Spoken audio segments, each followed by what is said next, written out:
పశ్చిమ గోదావరి జిల్లా పాలకొల్లు ప్రజావేదిక విధ్వంసంతో వైసీపీ పాలన ప్రారంభమైతే నేడు పెన్షన్ సొమ్ము పెంపుతో సంక్షేమ పాలన మొదలైందని నీటిపారుదల శాఖ మంత్రి రామానాయుడు అన్నారు.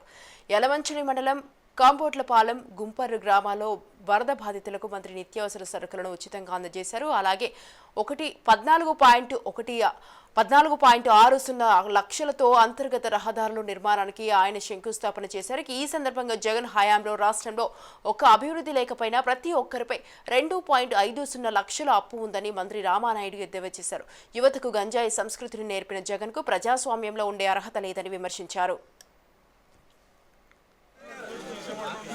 అదృష్టాన్ని మనందరం కూడా ఈరోజు ఈ గ్రామంలో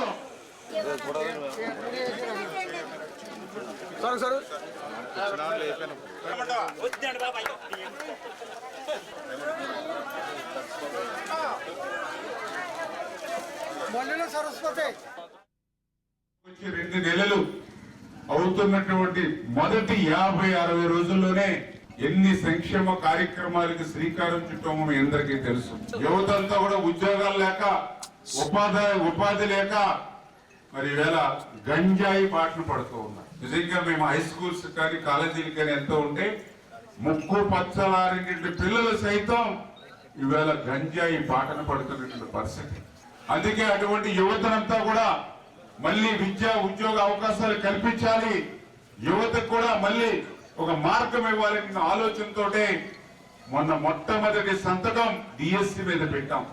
ఇది టీచర్ల పోస్టులు, 16,000 టీచర్ల పోస్టులు ఈ ప్రభుత్వం వచ్చిన వెంటనే మొట్టమొదటి సంతకం పెట్టి టీచర్ల పోస్టులు అంటే ఆ యువతకి ఉద్యోగ అవకాశాలు కల్పించాలనే ఆలోచనతో